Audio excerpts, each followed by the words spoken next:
Welcome to MacroHive Conversations with Bilal Hafiz. MacroHive helps educate investors and provide investment insights for all markets from crypto to equities to bonds. For our latest views, visit macrohive.com. So hello and greetings. Adam, it's fantastic to have you on the podcast show. A real pleasure. Thank you. Now, before we go into the heart of our conversation, I do like to ask something about my guest's origin story. So it'd be great to hear in your own words what you studied at university, and was it inevitable you'd end up in science and research? Well, after I was bit by the radioactive spider, I had to make important decisions about my. No, not that origin story. My origin story starts when I was 5 years old, and I stumbled on my dad's pulp science fiction library. He had all these amazing stories, all these crappy pulp science fiction magazines with the paintings on the cover, the illustrations on the cover of guys bouncing around on the moon or bug-eyed monsters.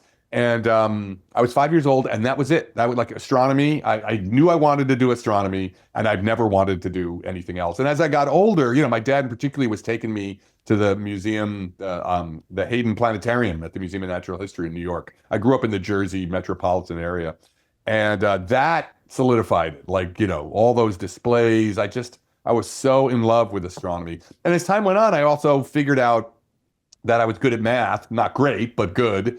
And physics, when I realized, in my reading, Carl Sagan was a big hero when I was a kid of mine, and recognizing that, the way to express these truths about the universe or to investigate the universe was through mathematics, through mathematical physics.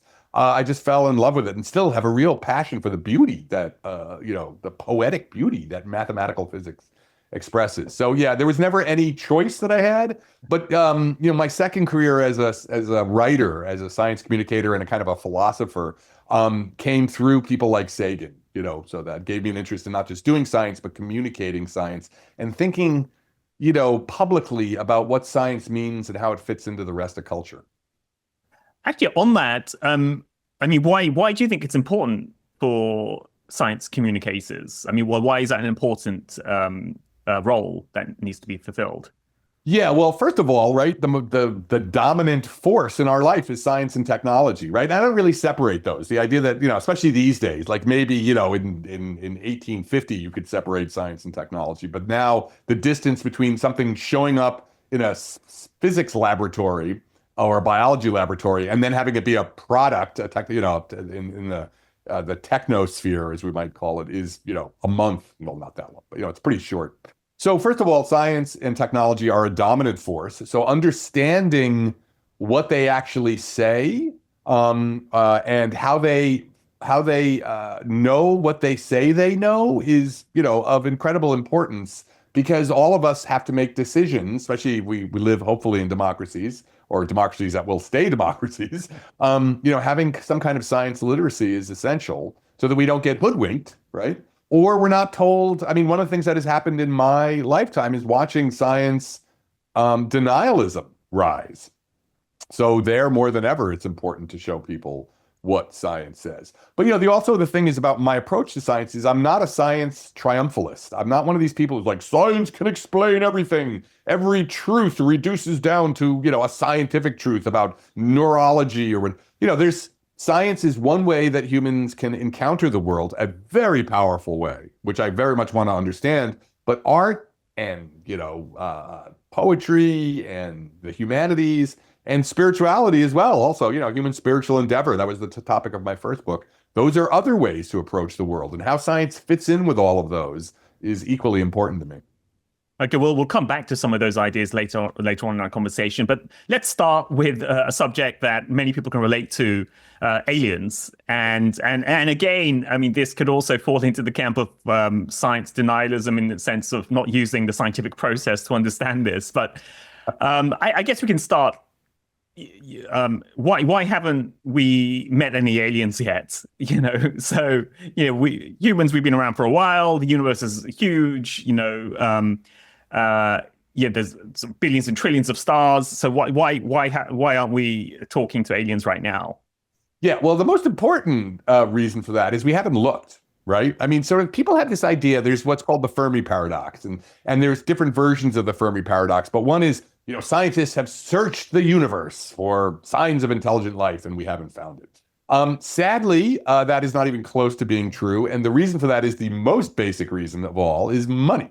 There's never been any money to hunt for actually, signs of intelligent life, barely of life at all. So what we call SETI, the search for extraterrestrial intelligence, which people know by, the radio dishes, and Jodie Foster, if you've watched the movie Contact. So people have this idea that every night people are using these telescopes to search for life. But the fact is, SETI was always pretty marginal in the scientific community. There was never any well-funded SETI program. There was never any long-term SETI program. So what that means is a colleague of mine, Jason Wright, and his students did a study where they looked at all the SETI searches that have ever been done. And if you compare it to the ocean, let's say we want to find whether or not there's fish in the oceans. The sky is the ocean. How much of the sky have we searched? So it turns out, using the ocean metaphor, is we've searched a hot tub. That's how much of the, of the ocean we've looked in. And so if you looked in a hot tub worth of water and didn't find any fish, would you then say, well, it must be that there's no fish in the ocean, right? That would be crazy. So the real reason we don't know whether there's life in the universe is because we've never looked. But, and this was the point of my, most recent book, The Little Book of Aliens, was that we now finally, science now, NASA now, is finally putting the resources into it. And in the next 10, 20, 30 years, we will have data, actual factual data, that will tell us something about that question. I can't tell you what it's going to say, but we will have data that is going to be relevant to the question of, is there life in the universe other than the example on Earth? And just to, the way you described this was us looking out, but how about aliens looking in to us? I mean, how come, someone hasn't communicated with us, like come down to Earth and to interact with us? Because presumably there's some advanced life forms out in the universe somewhere. And would they not sort of come to us and interact with us somehow? Well, okay, so that idea, there's, why haven't? Well, first of all, the space is huge, right? And it's not clear that the galaxy is full of intelligent civilizations, right? We just really don't know. It could be that life, like basic life, like bacterial, microbial life, is very, very common. Maybe it starts whenever it can, but that intelligent technological life is very difficult. We just don't know. Also, if let's say the civilizations are popping off all the time, if they only last for, say, 100,000 years, which would be a lot longer than we've lasted, right, as a technological civilization. We've had, maybe a couple of hundred years of really being technological.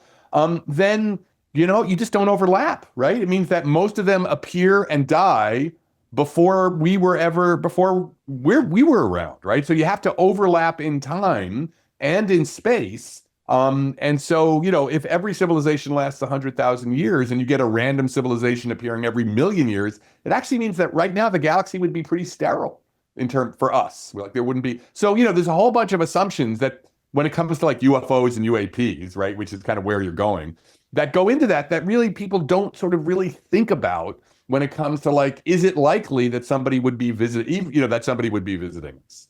So you need lots and lots of things to go just right in order for anybody to be visiting us now, right? Now, it's possible that somebody visited us, say, what if somebody visited Earth when the dinosaurs were around 50 million years ago? It turns out there would be no evidence of that. If they visited us, and at least not on Earth, and let's say they stayed for 10,000 years, turns out, the Earth gets resurfaced pretty much every few million years. So there wouldn't be any record. You wouldn't be any pyramids. There wouldn't be any buildings left. Even fossils. Most stuff does not get fossilized. So, I did a paper with Gavin Schmidt, who's the head of the Goddard Institute for Space Studies. And we looked exactly at that question. If there was a technological civilization 20, 30, 50 million years ago, would we even know it? And the answer is probably not, unless we searched in very specific ways. But there would be no obvious sign that they existed. So other than, now we can talk about UFOs and UAPs, but there's, if you just push those away, don't even talk about those, would you expect us to be visited right now? The answer is there's lots of arguments that no, I wouldn't expect us to be visited right now, even if technological civilizations are pretty common. And then on the UFOs or UAPs, as they're now sort of known, we always see these blurry pictures of UFOs, flying saucers from the 50s, and then now more recently, there's been these very fast-moving, I don't know what they are, sort of things that move around very quickly, and fighter pilots, fighter jet pilots talking about that they saw something. What do you say when you hear stories like that? Well, I think, I always want to be clear that I think that, UFOs and UAPs, I'm all for open, transparent scientific investigation of them so that, people are interested, let's figure out what they are. But what I will really push back strongly on is the idea that like there's all this data that we have that we could actually tell what these things are and that they already show that they're of extraterrestrial origin. That is just not true. That is just absolutely not true. When we say these videos, right, all these videos, actually, there's just the ones that everybody, the Navy pilot ones, there's 3 of them. There's just 3, and they get repackaged over and over again. And the problem with those videos is they're prepackaged, right? There's the video part, there's the voiceovers, right? Somebody's edited them. How do I, actual scientist, even know that those are the pilots talking at the time, right? In science, you have to understand your data, right? You have to have some control over your own data. These pre-digested, pre-edited videos, you can't do anything with them, really, in terms of science, right? If I want to build a cell phone, I have these what are very rigorous standards of evidence that I have to use in order to say, oh yeah, these components are going to work, you can build a cell phone with them. If I tried to use those same rigorous standards to like infer that, these things are actually moving at speeds that nobody's ever seen before, I'd get, and I was using that to build a cell phone, I'd get a brick, not a cell phone. So as an example, one of the videos that seems to show the Tic Tac zooming over the ocean at incredible speeds, some scientists have looked at that and actually used the data on the screen to do a little bit of very simple analysis. And it turns out that from their analysis, that thing is moving at 40 miles an hour, right? And it's not zipping over the water. It's thousands of feet up in the air. And 40 miles an hour, thousands of feet up in the air is about the speed you'd expect for a balloon traveling with the wind. So it's just like, and the idea that there's all this radar data, no, we've never seen the radar data. And unless you get the raw data or unless you collect the data yourself, you have no idea, was this instrument just refurbished? Was it, does it have faulty, does it have a version of software that is buggy? I mean, so there's just nothing out there that should convince us that these things are extraterrestrial in origin. And even more important, if I could just sort of close this up, the idea that the sky is full of stuff we don't understand. So recently, the Pentagon's organization that was meant to study this looked at 800 reports, approximately, somewhere around there. And they found out that about 96% of them were explainable, right? 96%. And that's pretty much the number that every reputable UFO study has done. It comes up with about 95, 96%. So what that means is the vast overwhelming majority of stories you hear about stuff in the sky are completely explainable as airplanes, as stars, stuff in the sky, satellites. And there's just 4 to 5% that can't be explainable. Some of the reason why some of those can't be explained is you just don't even have enough data to even begin to try and explain them. And then some of them are, maybe truly freaky deaky. So let's study those. I'm all for it. But don't, sort of don't jump on the hype, which is like, oh my God, there's so much evidence that we're being visited by things that are non-human. I don't think I just don't see any way. As a scientist who's very interested in this question, I just don't see it being there. And earlier you mentioned that the instruments we have now are way more advanced than the kind of the radio SETI type setup that we had several decades ago. I mean, what are we talking about? What has changed in recent years to allow us to detect things much more accurately than before?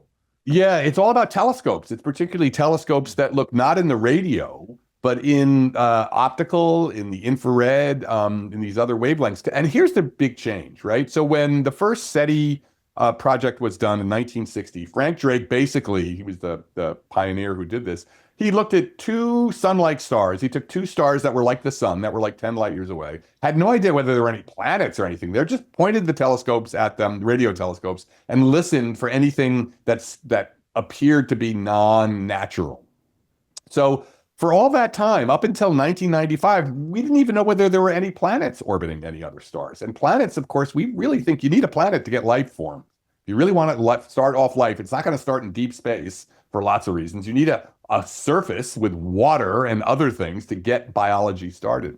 But in 1995, using these new kinds of telescopes, powerful optical telescopes, we discovered our first planet orbiting another star. That's a 2,000-year-old question that was answered. You can see the Greeks, you can see Plato and Democritus arguing at each other, not really, but they had different views about whether there were any planets like Earth on any other, orbiting any other stars, or any other planets at all. And in 1995, we discovered our first exoplanet. That's what we call them. And since then, we now know that every star you see in the sky has a family of worlds, of planets orbiting it. And that's the big change. With these new super powerful telescopes like the James Webb Space Telescope, we are beginning to have the capacity to actually see into the atmospheres. We can actually do what's called atmospheric characterization and see the chemicals and compounds and molecules that are in these atmospheres. And those things are going to be signatures of either biospheres, life, an active biosphere on the planet, or an active technosphere, right? The kind of things we're just building right now. So biosignatures and technosignatures are something we can now detect with these super powerful new telescopes. And it's going to get even better over the next 30 years as we build things like the Habitable Worlds Observatory, which is NASA's next giant telescope, which is all going to be about finding life. And in terms of, you mentioned Drake earlier, and he, of course, came up with the Drake equation, which seems very appealing on the surface, and I imagine it is very useful. Can you still talk about what the Drake equation is and why it was revolutionary in some ways? Yeah, so, the important thing about what Frank Drake did, it was the first astrobiological actual experiment where somebody went out and had a scientifically verifiable way of finding life on other planets, right? That was 1960. Nobody, people had sort of talked about it before. People have been thinking about life in the universe for thousands of years, but there was nothing anybody could do. There was no science to be done. And it was only in the 1950s that it finally began, the beginnings of this field called astrobiology were just like the first roots were getting put down. And so Frank Drake's experiment with that radio telescope was the first actual experiment. And so what happened was he thought everybody's going to be laughing behind his back. Instead, he gets a call from the government to host a meeting titled Interstellar Communications. And so so they set up a meeting with, maybe about 8 or 9 people, including a young Carl Sagan. And then Frank has to come up with an agenda for the meeting. Like, what are we going to talk about? Nobody's ever talked about this before. How do we organize the meeting? And so what he did is the question that they wanted to ask was, how many intelligent technological civilizations are out there that we might be able to find? If we knew how many there were, then we can think about the probabilities of, how many stars do I have to search before I find one? So that was their question. And what he did is he broke that up into 7 sub-questions. Each one was a term in an equation. When you multiplied them all together, you got that thing you wanted, the total number of technological civilizations in the galaxy.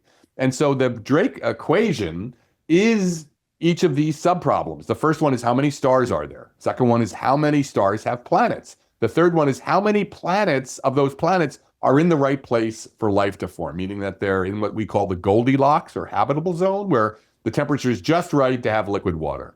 The next one is, okay, of those planets in the right place to form life, how many do form life? And then how many go on to become intelligent? How much of that life goes on to become intelligent? How much of those intelligence becomes civilized, makes technological civilizations? And then finally, how long do the civilizations last? And we have been marching through those terms in that equation since 1960. And the amazing thing is, we have made progress because the first 3 terms in the Drake equation, we now know. Whereas we only knew something about the first term when he wrote it in 1960. Now the next 2 terms, the frequency of planets and the number of planets in the habitable zone, we've nailed it. So it's incredible, right? That's amazing progress on a question that is millennia old. And in terms of what we can measure then, I mean, how far out from our galaxy can we go to detect exoplanets, or are we just constraining ourselves to our own galaxy? We're pretty much constrained to our own galaxy. Like we have ways of finding exoplanets from quite a distance, maybe even across the galaxy. And then we can even find signatures in other galaxies, perhaps. But doing this, searching for life is different. There, we are probably going to be limited to, hundreds of light years at best. But there's a lot of stars within hundreds of light years. So we got more than enough work to do for the next, And you mentioned earlier, the key thing we want to know, is there life? So when you look at a planet in the habitable zone, in the Goldilocks zone around the star, so the foundations are there for life to be there. But so what are we looking for? You mentioned biosphere, you mentioned technosphere. So presumably what you mean is the first step would be to detect some kind of biosphere. So what exactly does that mean, and can we detect that? Yeah, that's a great question. That's what we're all working on right now. So when it comes to detecting biospheres, what you're looking for are biosignatures. So let me give you a nice example. So when Earth formed, and even when life formed, the Earth had no oxygen in its atmosphere, right? It was basically carbon dioxide and nitrogen. And then about 2 billion years later, life invented a new form of photosynthesis that took water, broke it apart, used the hydrogen to make a sugar, and then kind of farted out the oxygen. So that's how the Earth's oxygen in its atmosphere, which is now at 21%, formed. If life disappeared tomorrow, that oxygen would very quickly get bound into rocks and such. It would go away, right? So if you detect oxygen in the atmosphere of an alien planet, that's a good shot that there's a biosphere there, continually pumping that oxygen into the atmosphere. So oxygen is an example of a biosignature, right? A signature of a biosphere. A technosignature, well, that's what my colleagues work on. I'm the principal investigator on NASA's first grant to actually study atmospheric exoplanet technosignatures, which shows you that SETI, what we used to call SETI, we now call technosignatures, is now finally getting recognized. It's finally getting the love that it deserves. If you're going to look for biosignatures, which NASA is all in on, why would you not look for technosignatures, right? Why would you say, oh, no, we're never going to talk about intelligence, right? The game is on now. So a technosignature, for example, that our job is to figure out what are good examples. But a first good example would be something like atmospheric gases that can only be produced by technology, like chlorofluorocarbons, right? CFCs. Now we know CFCs because we use them in air conditioning and aerosol cans. And we, mistakenly sprayed them into the atmosphere, and it was doing damage to the ozone layer. But actually, you may want to put, depending on where you are, you might want to put CFCs in your atmosphere because they're good greenhouse gases. And if you're living on Mars and you want to live, warm Mars up, CFCs would be a great choice. And you can detect CFCs. We wrote a paper and showed this across, even at low levels, at Earth-like levels, across 40 light years. So chlorofluorocarbons are a great example of a technosignature. And the way we can detect that is that because the way the local star's light goes through the atmosphere, and then the way we see that light sort of pass through the atmosphere. Yeah, then that's exactly what it is. Spectral analysis and see it. Every atom molecule absorbs or emits light in a very particular way. It's got the wavelengths, the colors that it either absorbs or emits is like a fingerprint, and you can use that to detect the presence of this kind of stuff in stars and galaxies and atmospheres of exoplanets across space. So we're going to use those spectral fingerprints of these different compounds of things like oxygen or CFCs to be able to find these bio or technosignatures. And in terms of say energy usage, because of course here on Earth we've we accelerated sort of climate change, and we've done all sorts of things to change the atmosphere. So humans, we've sort of changed the Earth. Would that be something we'd also look for in exoplanets as well, or is that not the right way of looking at it? No, that's exactly the right. I've written a whole bunch of papers on this. I think the right way to actually think about climate change is as an astrobiological transition. I think any civilization that gets to our point where, we're harvesting so much energy to do the work of civilization is probably going to trigger some version of climate change. And we've wrote papers to show that this would be true. This whole stupid debate that we have about whether climate change is happening or not, it is. And the debate is so stupid because, triggering climate change is actually a marker of your success as a civilization, right? Not doing anything about it once you realize it is a trigger of your failure as a civilization. But really, triggering climate change, like, oh my God, as a species, look at what we've been able to do, right? We didn't do it on purpose. There was like this stuff called fossil fuels, and we were like, yay, we can heat our homes, And so, the question now is just, are we smart enough to be like, oh, all right, we should stop using that energy source. Let's move to a new energy source, which of course we've done zillions of times, not zillions, but multiple times over the course of human history. So yeah, we should actually look for and that's really what looking for techno signatures is all about. You're looking for the imprint of the use of technology on a planet. And the thing that we understand about the history of life on Earth is that life is not some like green scum that just is like hiding on the planet. Life is a force, like life is a planetary force which hijacks a planet and reshapes the planet's history, right? And so that's true of non-technological life. We've seen the entire history of the Earth over and over again being shaped by life, like the oxygen atmosphere. And the technological life will do the same thing if it can persist. We are already reshaping the planet. And the question is, can we do it in a way that maintains the biosphere in a healthy state? I mean, you mentioned planetary life, so that makes me think that what we're doing, or the way we think about ourselves, shouldn't necessarily be that we're humans and then there's the Earth. We happen to be on the Earth, but we're interconnected with the Earth in some way. So can you talk a bit more about that? And then how does that make us rethink the conditions for life? Yeah, well, that's actually it. I mean, the real problem, should we make it through what we're going, what's happening right now? And that was my book, The Light of the Stars, Alien Worlds and the Fate of the Earth, was all about this. I was looking at climate change as an astrobiological transition. And I think, the important thing that's happening, and I don't think it's any surprise that this moment that we've triggered climate change just at this moment when we're beginning to become a spacefaring race, as we're beginning to have the capacities to actually look for life elsewhere. Because this is actually like the Copernican revolution, right? Or the Enlightenment, or, this is actually a moment when humanity's conception of itself is shifting. And if it doesn't make the shift, we're not going to last. I just don't really have any problem. I have no problem with the idea that human beings aren't going to go extinct, but this kind of technological civilization with 8 billion people on it won't be able to continue unless we make this transition in how we think about things.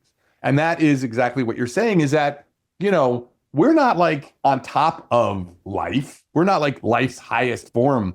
The biosphere has been running experiments with life and the planet for the last 3.5 billion years, right?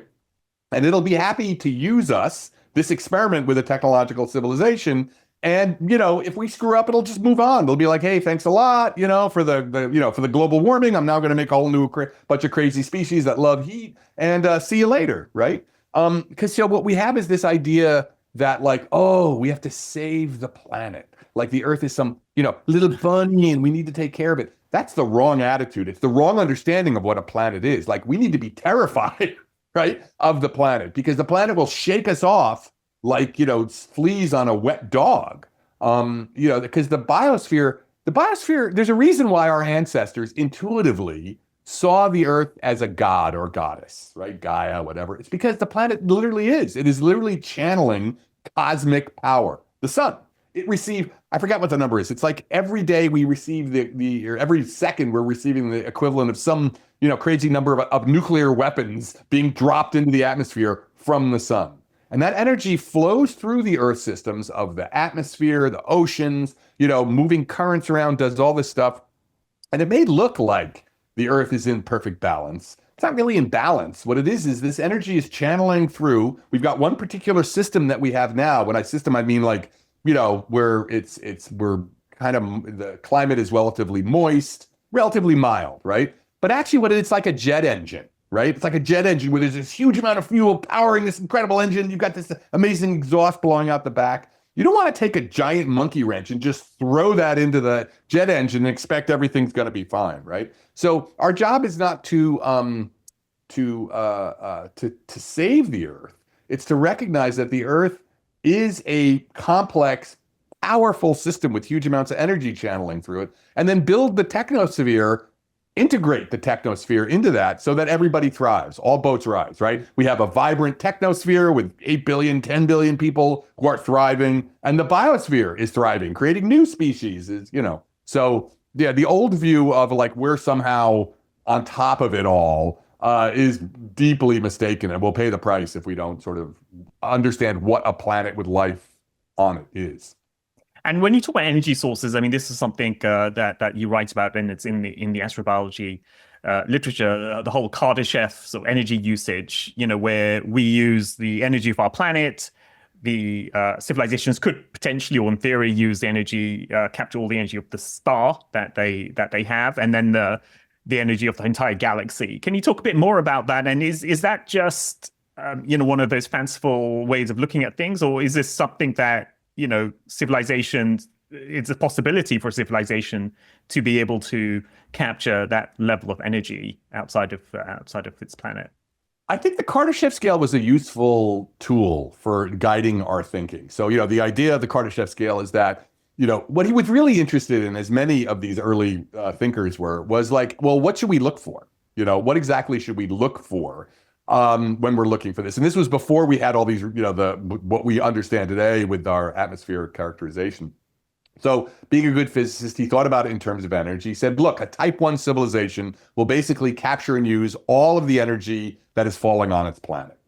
A type 2 civilization will build like either a giant sphere around the sun or a giant, set of solar collectors and capture all the energy that the sun puts out. And a type 3 civilization would basically harvest all the energy from all the stars in a galaxy. Galaxies usually have hundreds of billions of stars. So that was a useful way of sort of thinking what civilizations might do. But actually what was really useful about it is finding out where it was wrong, right? So let's start with us, a type 1 civilization, a civilization that could harvest all of the energy that falls on the planet. In a logarithmic scale, we're like at a 0.7 right now, we've gone quite a ways.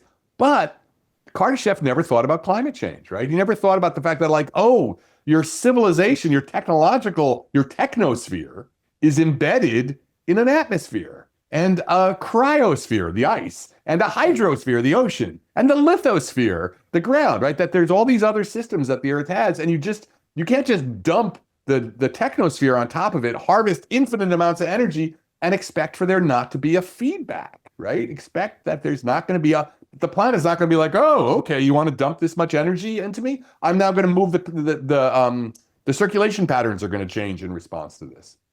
So the best part about the Kardashev scale is it shows, we can't really become a true type 1, right? Not because, before we ever get to be a type 1, we have to re-engineer the technosphere so that it integrates into the biosphere in a way that allows both to thrive. So now whether or not there's analogies of that, like for a type 2, in terms of your solar system, that's not clear. But it does tell us something that, you have to think not just about energy, but about energy transformations, right? The second law of thermodynamics, which many of your listeners may, know about, entropy, right? If you use energy, it's not just having energy, it's using energy. That you need to put it to work for civilization, and you always generate waste. Some of that energy always is not used for what you want to do. It just generates waste, decay, whatever, and so you cannot get around the second law of thermodynamics. And anytime you want to think about the human future and with the progress of civilization, you have to think about the second law of thermodynamics. Okay, yeah. I mean, we've kind of touched on climate change in a number of different ways. So, let's address it sort of head on. So let me sort of present it to you more as the way people in finance would approach it, or as economists would, okay, climate change is going to happen. It's going to raise the temperature of the planet by X number of degrees. there'll be some kind of impact on geographies and economy. So we need to take some mitigation steps. So some of that could include economic incentives. So you have carbon taxes, you introduce subsidies for solar or renewables. Alternatively, you just double down on technological change, in a more generic sense. And you change incentives, and then at the end, hopefully, we'll be fine. So, what's wrong with that way of looking at things? Yeah, again, I don't think it really takes into account like how nasty the Earth can be, right? That these changes, how dramatic and how they just you can't have an economy in a planet that if the planet changes significantly enough, the whole idea of your economy. I know there was this, my daughter is got her degree from Berkeley in sort of climate change and finance, exactly this. So, talking to her has been fascinating and learning about it. But the whole question of, the valuing of the future, like the way that was done, future dollars. And there was this idea of let's just, crank up how much, the temperature and then how, which industries are affected. But, if once the temperature gets high enough, you can't run factories because the people in the factories are, beyond the point of human endurance. One of the crazy things we're recognizing is that much of the equator will become so humid that people can't sweat. You can't get rid of heat, So if we're talking, this is not tomorrow, but if you're investing in a 30-year bond or something, mortgage or 30, 40, 50, 60 years, we're definitely getting into the point where you may find such significant changes because of climate that the whole sort of underlying assumptions of what happens in the economy really get thrown up for grabs, including things like supply chain, right? We've seen how much supply chain, so I'm really interested in supply chain because I do a lot of work in complex systems dynamics, mainly for the physics of life. But as I said, my daughter and my son's an applied mathematician who, works in supply chain, and they just started a company that's all about supply chain and disruption, whether it's climate or tariffs or whatever. And so they have this huge amount of data about shipping. And there, that supply chain is an amazing example of the things you just expect to have happen if you significantly change the climate. And significantly here, 2 degrees, you go past 2.5 degrees, it's starting to be a different kind of world that, a lot of your assumptions about supply chain have to be reworked because you're just not going to be able to sail that way anymore. The currents are going to change. The rainfall patterns are going to change. The availability of the ports that you have always, thought you could, put your ships in are going to change. So that's a really nice example of all these systems. The technosphere is a complex system, and we built it on one kind of climate. That climate does not have to change very much before the foundational assumptions of your economic theory really, are going to be tested. That's a fantastic point. Yeah, I guess we like to extrapolate. We like to think in sort of linear terms, but what you're talking about is it's disruptive, it's messy, it's chaotic, it's non-linear, and so we can't just extrapolate those lines. That's fantastic points. Now, one response to climate change, I guess, is this idea that we should go to Mars or just go to another planet. Obviously, there's one particular person who's a big advocate of that, but more generally, there is this notion, this kind of escapist sort of notion that, okay, we need to have an escape pod. Let's just go to Mars. What do you think about that? Well, again, I think the beautiful thing about astrobiology, that we've entered this astrobiological age where now, we visited every planet in the solar system. We have visited every kind of, multiple times in many cases. We visited every kind of solar system body, comets, asteroids, right?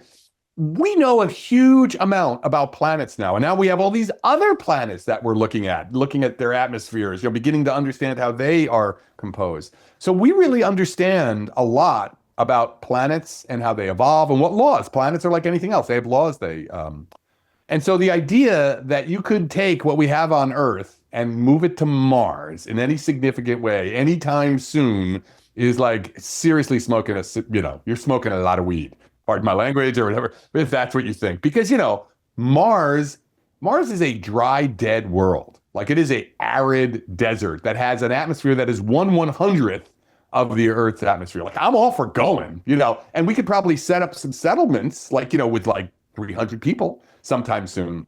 But the idea that it's a lifeboat for Earth, no way. Like, that is just pure sort of fantasy. And you should, you got to really push back on that.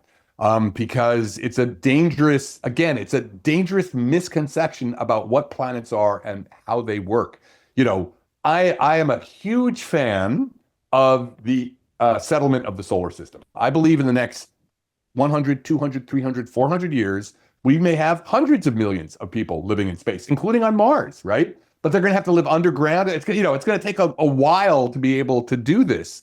And I think it's entirely possible, but it's not going to be possible unless we solve climate change, because we won't have the wealth, literally, to be able to have, commercial space ventures and have actually lots of, do the work of doing space mining, etc. So I like to think of it as the solar system is the prize we win if we deal with climate change. If we make, if we're able to build a long-term sustainable version of this wonderful civilization that we have.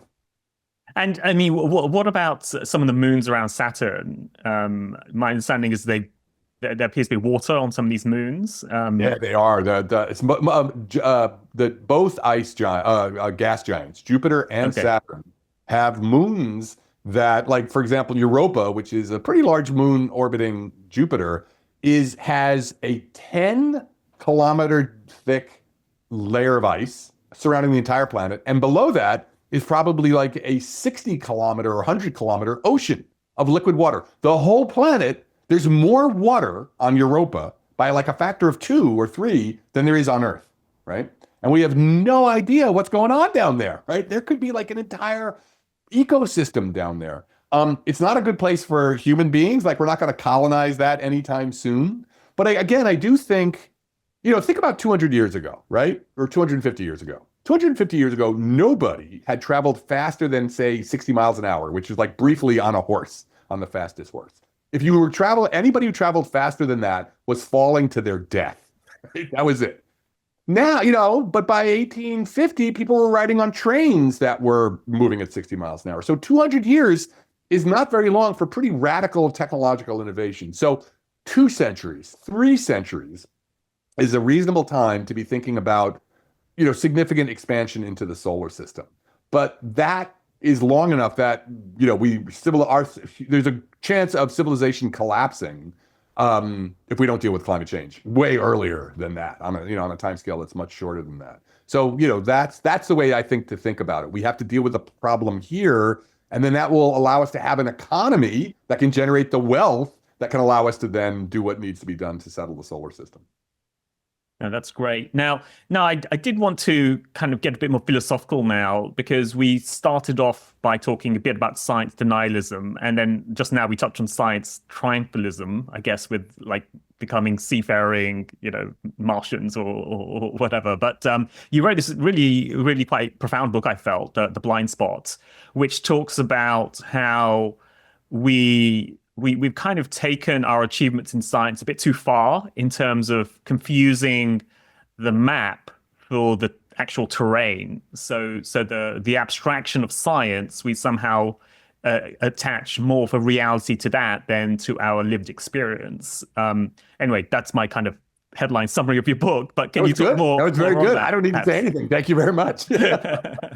So I mean, what was the, it sounds kind of very it sounds like it's very necessary in our world today, where we do have a lot of like techno optimists, and it's just the language of our culture is such that it's science is the truth and so on. So can you talk a bit more about why this has arisen, this kind of science dominance, and what the problem is? Yeah, so the problem is not really with science, it's with a philosophy, a metaphysics that gets attached to science. And then, because science is so powerful, right? Science works.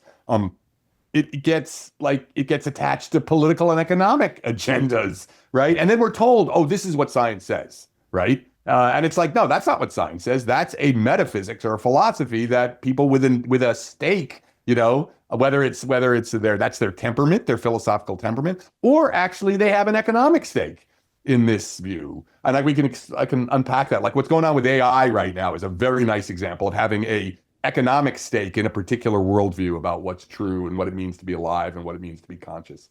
But the basic idea is this, is that, science began about 500 years ago. And as it got codified, as the methods got codified, like in Newtonian mechanics, et cetera, and then biology, and it made sense at the time, there was a way of thinking about the world that, you could think about the world as a machine, right? And then what your job of science was to understand the mechanisms of that machine, whether it was atoms bouncing around in the void, planets orbiting stars, or biomolecules in life, right? And that was a super powerful view. And, and of course, I love it. I've dedicated my life to it.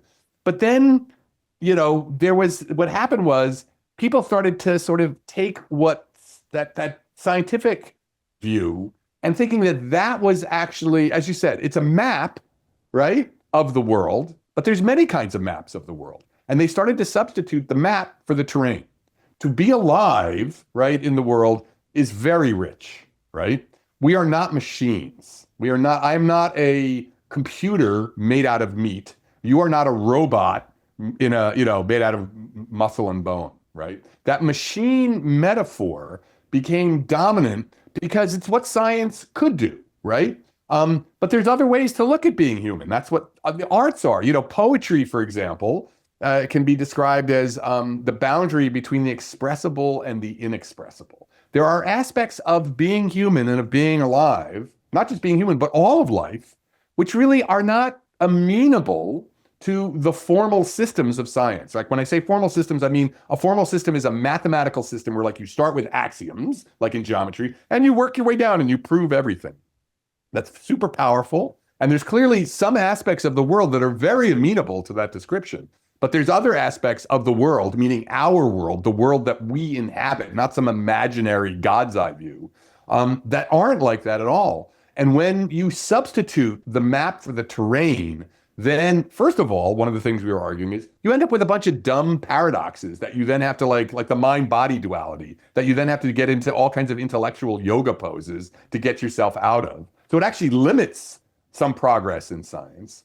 But then also can do damage in the culture that you create. Because, like, for example, the idea that like all life is a machine, right? What you can get from that is like farming techniques that don't recognize that, ecosystems need to be rich or else they're very susceptible to shocks, right? That's one example.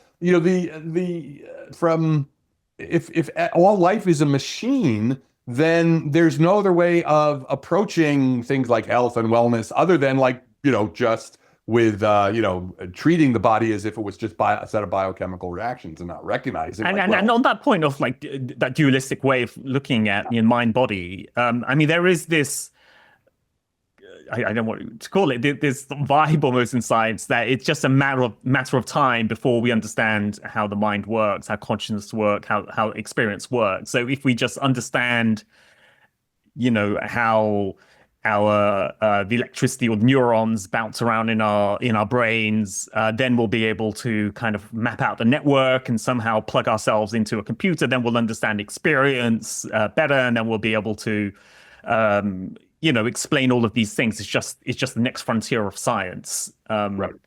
Well, that's a nice religion that people have when they do that, because we're nowhere close. We don't even have, not even the beginning of that, right? So there is no theory of consciousness yet. And the real problem with that is that it sort of, again, it mistakes the map for the terrain, right? What we called the blind spot was a set of sort of philosophical ideas, reductionism, that everything can be reduced to its atoms. That's all that you need. The idea that math is real, it exists in some kind of Platonic ethereal universe. But one of the most important things about the blind spot is this idea of the third person view, the God's eye view, the view from nowhere, right? That subtitle of our book was Why Science Cannot Ignore Human Experience. And the whole book was about was recognizing that the only place you ever begin, the only place you can ever start talking about the world is because you're already in it. You're already experiencing, right? Which means that, what the blind spot, the proponents of that view want to emphasize is this third person God's eye view, what philosopher Thomas Nagel calls the view from nowhere, right? It's like you're floating out in space, looking down on on the earth before it had life, or the outside view of consciousness. Oh, consciousness is this thing, which I can look at from the outside. And if I just know enough properties of a system, I can see how consciousness emerges. But here's the thing. There's no such thing as a third person view. I mean, it's a great fiction. It's very useful for doing certain kinds of science, but nobody's ever had a third person view, right? No, it's both unexperienced and unexperientiable. It is a fantasy, it is a fiction, and you cannot take the abstractions that you built from experience, right? Science is you take lived experience, hot and cold, and then you build all these abstractions to get temperature and then thermodynamics. You can't take these abstractions, which have been purposely filtered out the lived richness of experience, and then squeeze them back in. What you're going to get is a crappy, dead version, which is what the current versions of AI are, that bears no resemblance to like what the vividness of experience is. So the only way, our whole kind of third person approach to consciousness and just is fundamentally flawed because it takes this view that is impossible and thinks that it can build us back from it.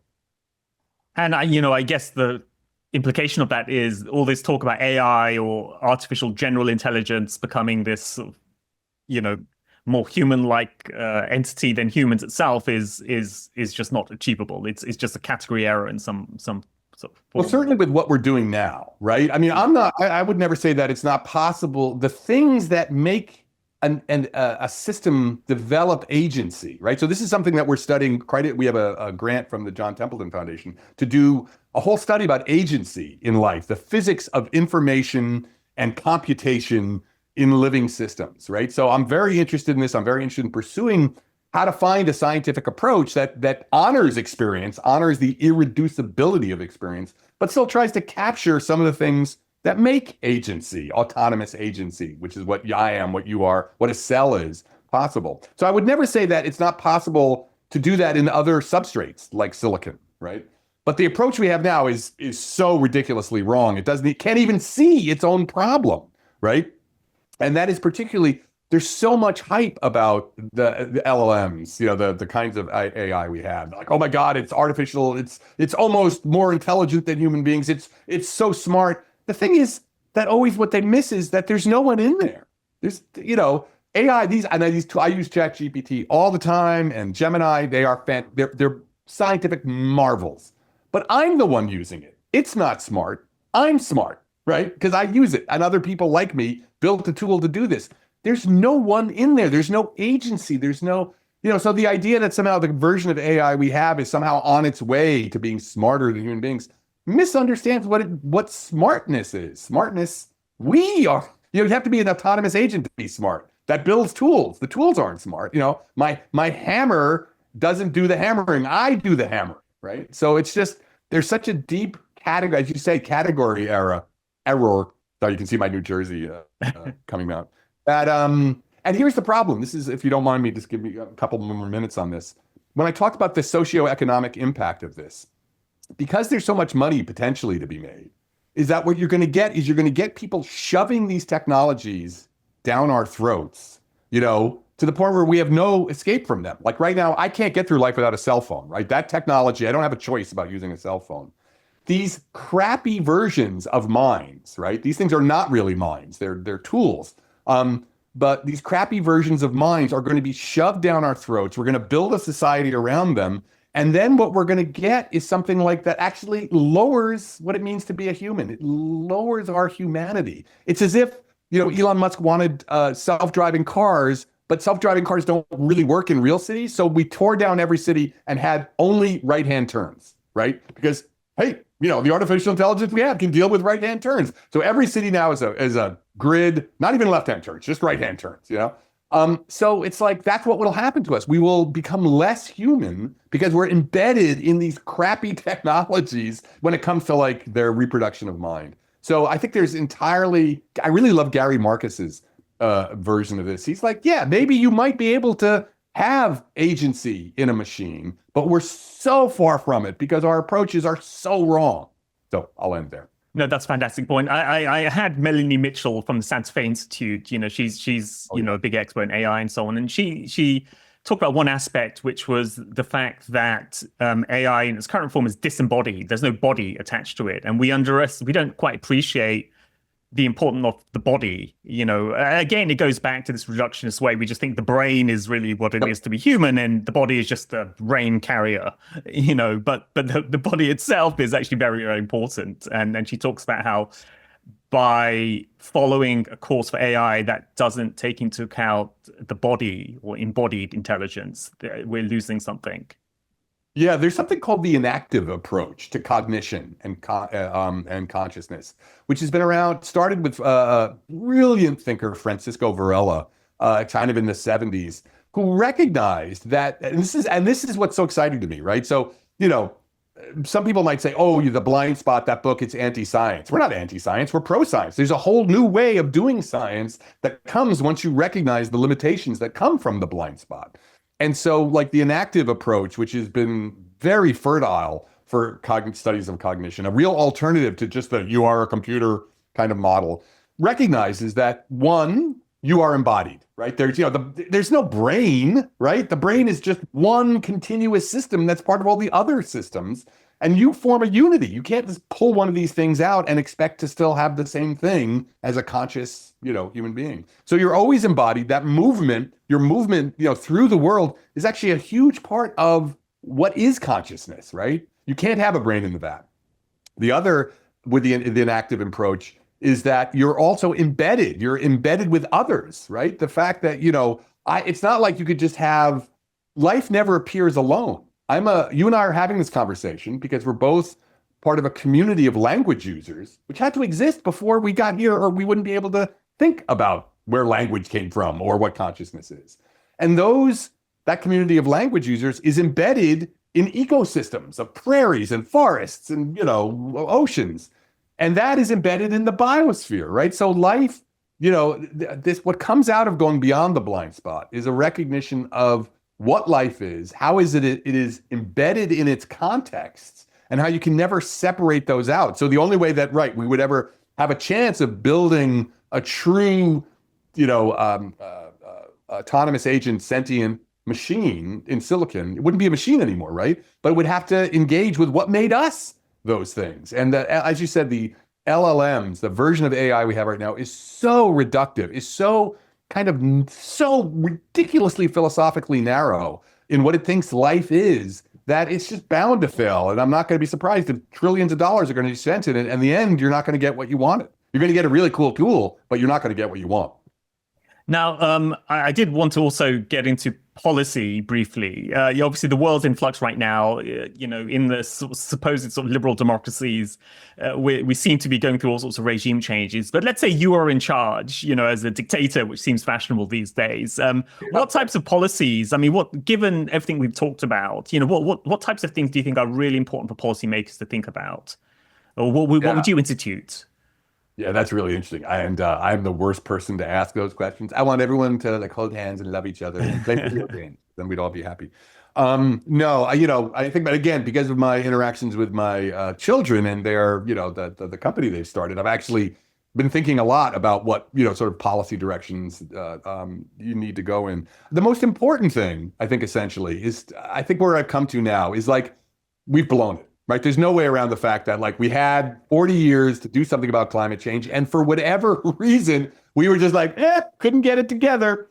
So I think we need to recognize that the next 50 years are going to be difficult. Right? And what's happening also, the other thing, as someone who studies complex systems, who's really interested in the dynamics of complex systems, the world order is a complex system.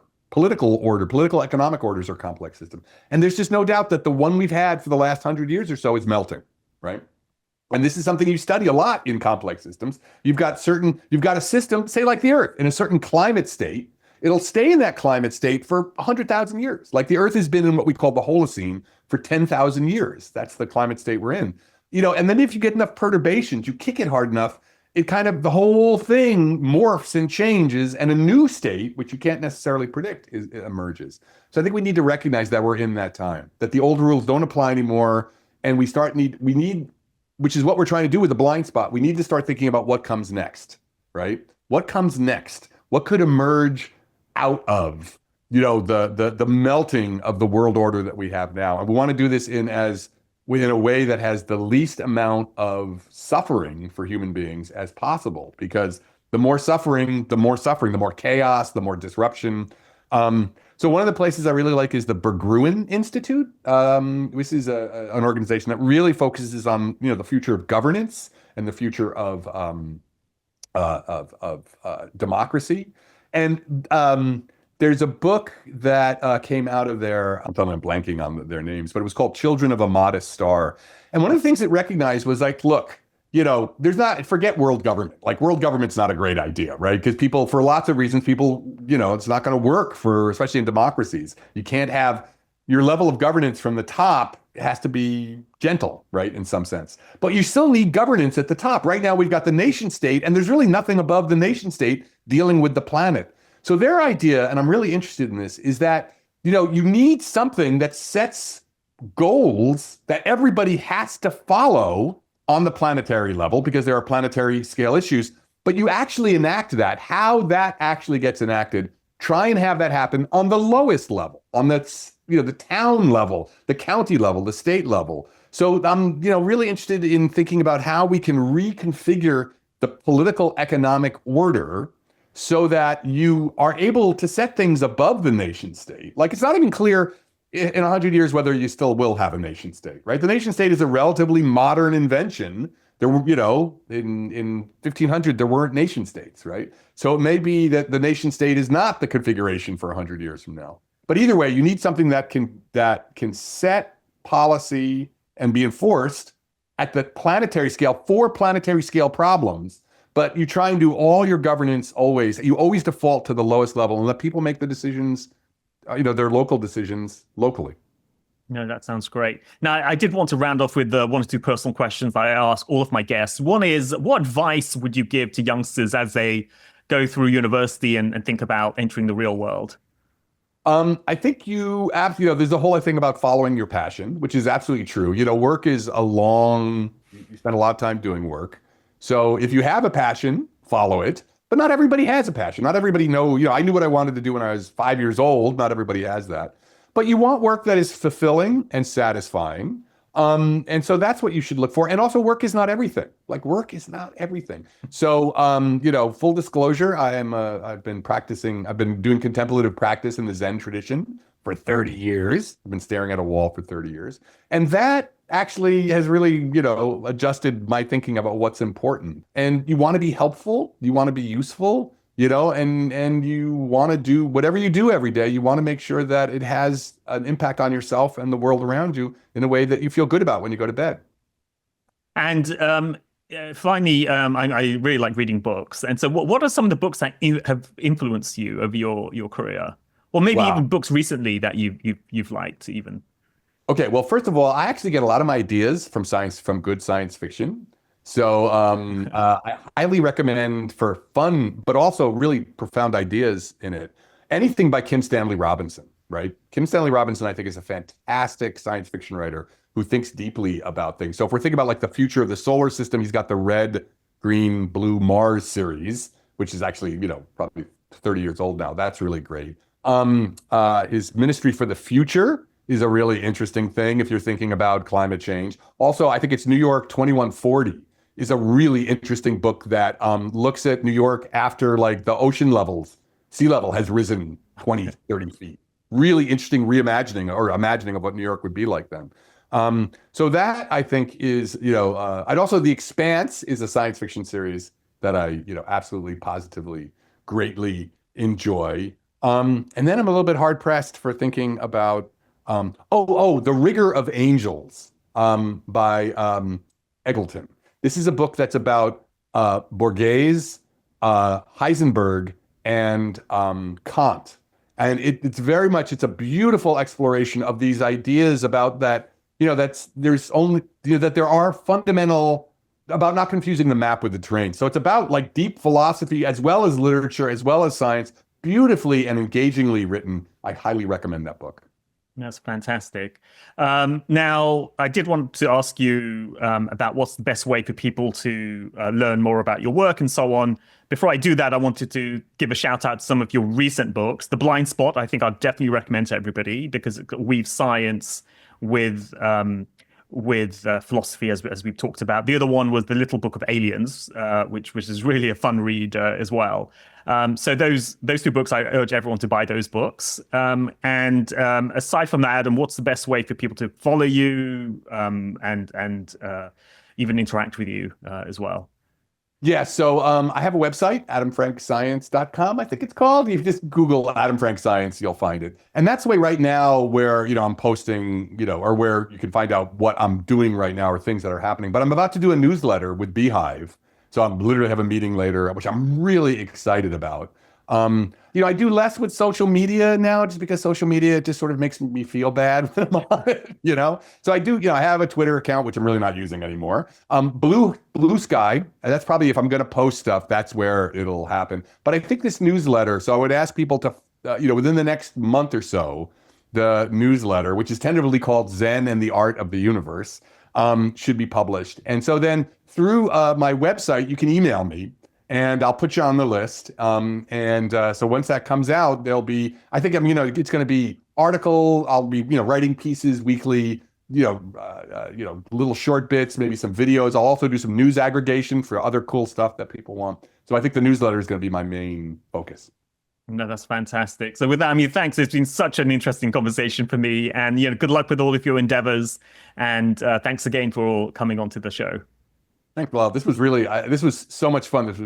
What was really nice about this, I don't often get to think about sort of the policy, the finance stuff, which, I'm now thinking a lot about. So I really appreciate the opportunity to talk about this. This was a very fun conversation. Thanks. Appreciate that. Thanks for listening to the episode. Please subscribe to the podcast show on Apple, Spotify, or wherever you listen to podcasts. Leave a 5-star rating, a nice comment, and let other people know about the show. We'd be super grateful. Finally, sign up for our free newsletter at macrohive.com/free. That's macrohive.com/free. We'll be back soon, so tune in then.